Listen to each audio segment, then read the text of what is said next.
के लोग हमार माई बहन लोग जुटल बड़ी लोग कैसे एगो गीतिया याद पड़ तेजस्वी जी का कहले बड़े माई बहन के सम्मान में तेजस्वी यादव मैदान में माई बहन के सम्मान में तेजस्वी यादव मैदान में और कहते हैं तेजस्वी यादव कि मैं जो वादा करता हूँ पूरा करता हूँ भले आप मुझे मैं बच्चा लेकिन बातों का कच्चा नहीं हूँ मैं बातों का कच्चा नहीं जो वादा पूरा कहता हूँ वादा पूरा करता हूँ। तो तेजस्वी जी क्या कहे हैं फ्री बिजली मिली मीटर लगा के डेढ़ा बिजली बिल आवता ना तो लाइने कट जाता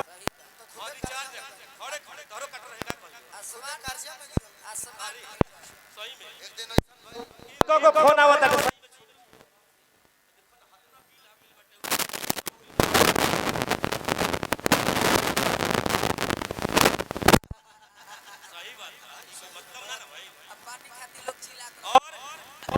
मेरी सरकार आती है तो 500 रुपए में गैस मिलेगा और मेरी सरकार आती है तेजस्वी को अगर आप लोग बनाते हैं तो रोजगार की फरमाइश रहेगी और माँ बहन जो हमारे माई बहन बाड़ी लोग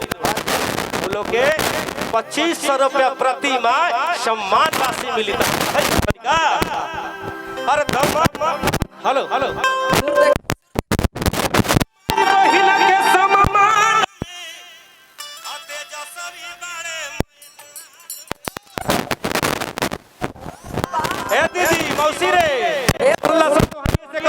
तेजस्वी जी कौन कहे हैं लालू जी के बेटा कहे हैं कि अगर मैं मुख्यमंत्री बनता हूँ अपने माँ अपने बहन अपने फुआ अपने दीदी जो के लिए हर महीना 2500 रुपया सम्मान में दूंगा। वाह वाह सही ना तथास्तु। अरे तो माई बहन के सम्मान में तेजस्वी बड़े मैदान में फुलाई हजारी चाची जी लालू जी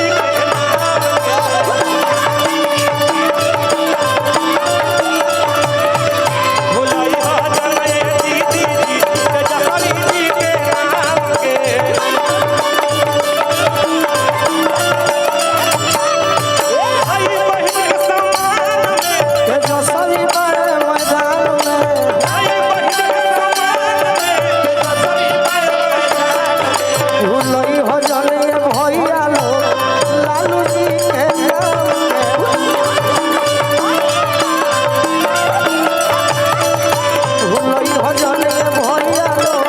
लालू जी के नाम के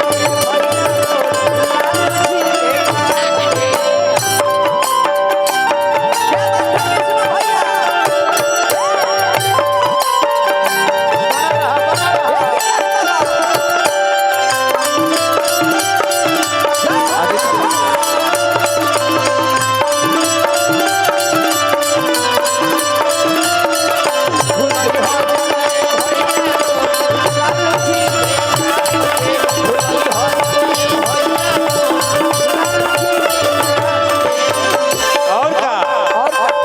चंदन बाबू सपना नौजवान के अरे पूरा वेला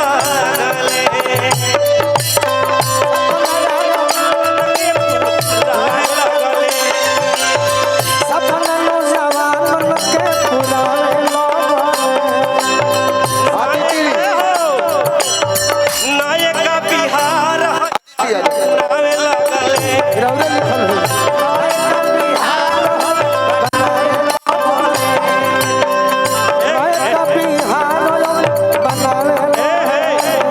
कलाकार ढेर लोग बा यही में समेट ली है जाएगी समय कम बा और गोलू भाई कलान की राउरे गाना बनावल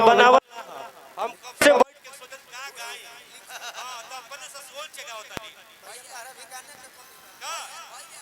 नौजवान के सपना पुरावे लगल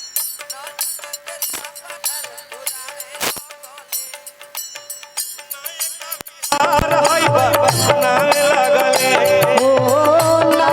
बिहार हो बतावे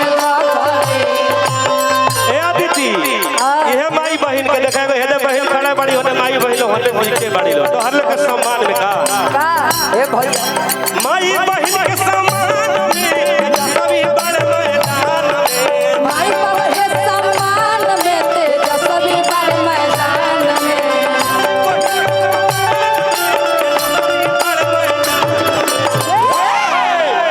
भुलाई हजन ये दीदी लो अब भुलाई हजन ये भौजी लो तेजस्वी जी के काम में भुलैया जनय भैया लो तेजस्वी जी के काम में भुलाई हजन ये चाची लो तेजस्वी जी के काम में भुलैया जनय भैया लो तेजस्वी जी के भुलाहू के नहीं खे हाथ सुना आदित्य तू हिलाओ एक आदित्य हिलाई है हम बात कर हम नौजवान भाई लोग से कहना चाहता हूं मैं आरजेडी सरकार ले आवे के बाद मुखरा बोलिए आप मुखरा बोलिए उमंग रहे के चाहिए लेकिन उमंग में होश में जोश में होश नहीं खे गवावे के सम्मान दीजिए सभी लोग को सरकार लाना है तो सभी लोग को सम्मान करना पड़ेगा आइए आदित्य जी ये बात है कि जल्दी से धाई